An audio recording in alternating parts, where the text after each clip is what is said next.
Hey Aussie gamers, Luke1 here with a short video on the latest expansion to Destiny, the Taken King. The Taken King's least attractive aspect and is definitely its price point. If you purchased Destiny on release, you would have spent about $99 on a retail copy, followed by another $40 if you got the expansion pass for the Dark Below and House of Wolves.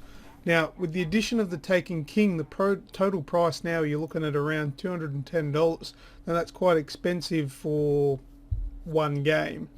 Now, the part that really sucks is that's what the early adopters have paid to date.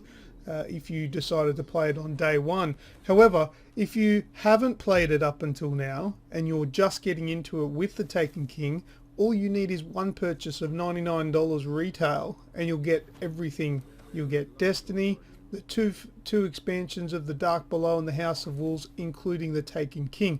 So it's like rewarding those that never supported Destiny when it first came out.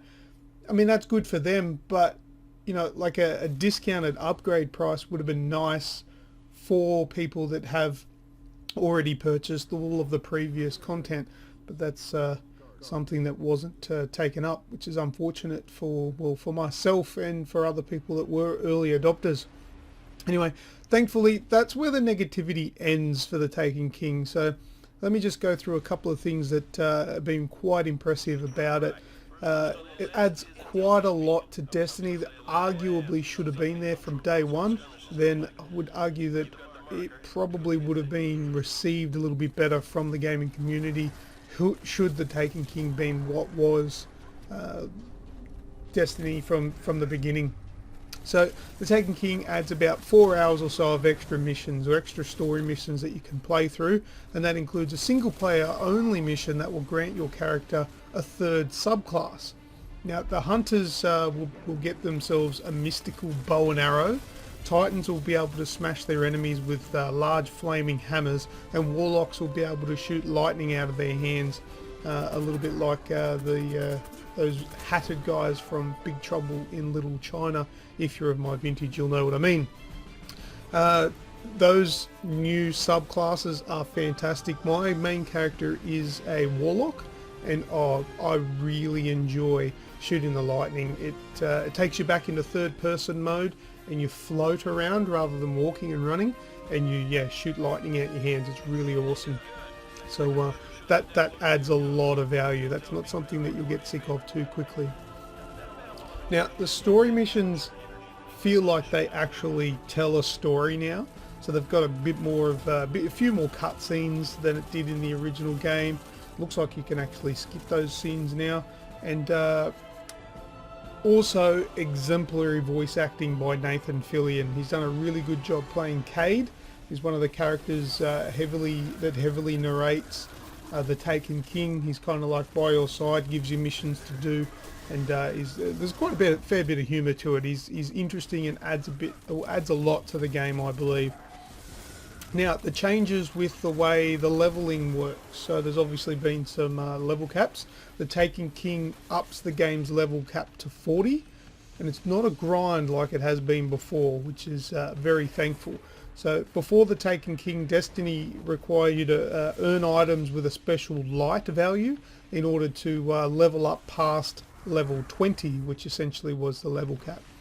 Now that system's gone. Now you level up your character by simply earning XP, so experience points, by playing whatever game mode you like, and the light values only add to your character's attack and defense powers.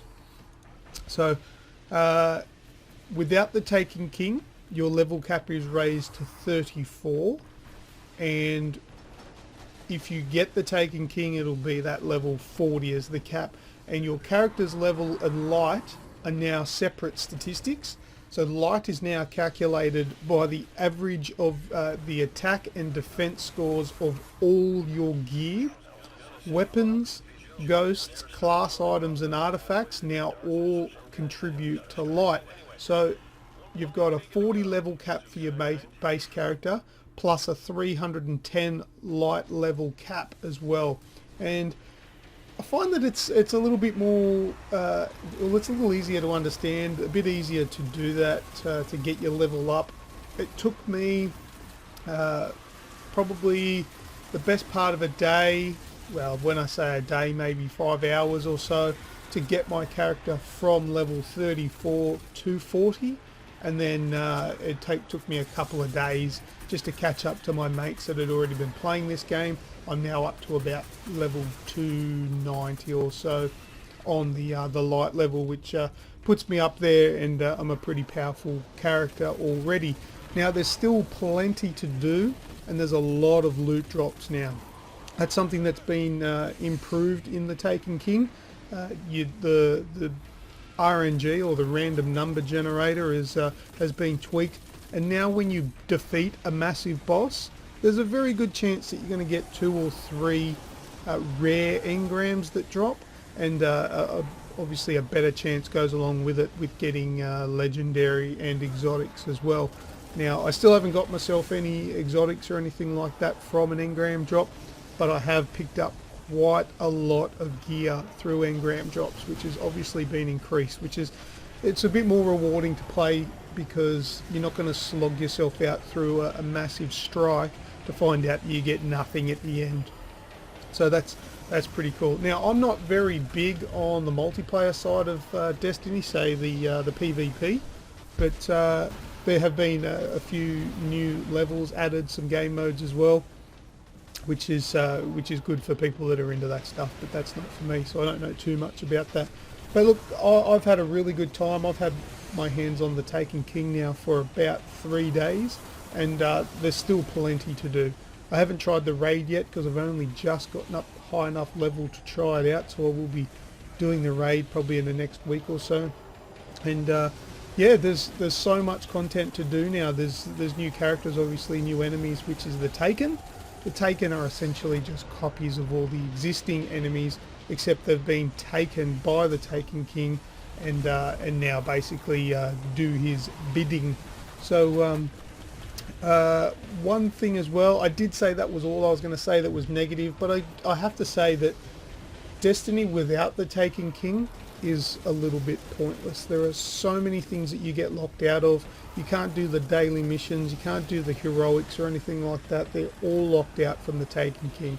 So if you don't want to get the Taken King, I would say that it's probably going to end your Destiny playing career if you don't continue to get the DLC for it.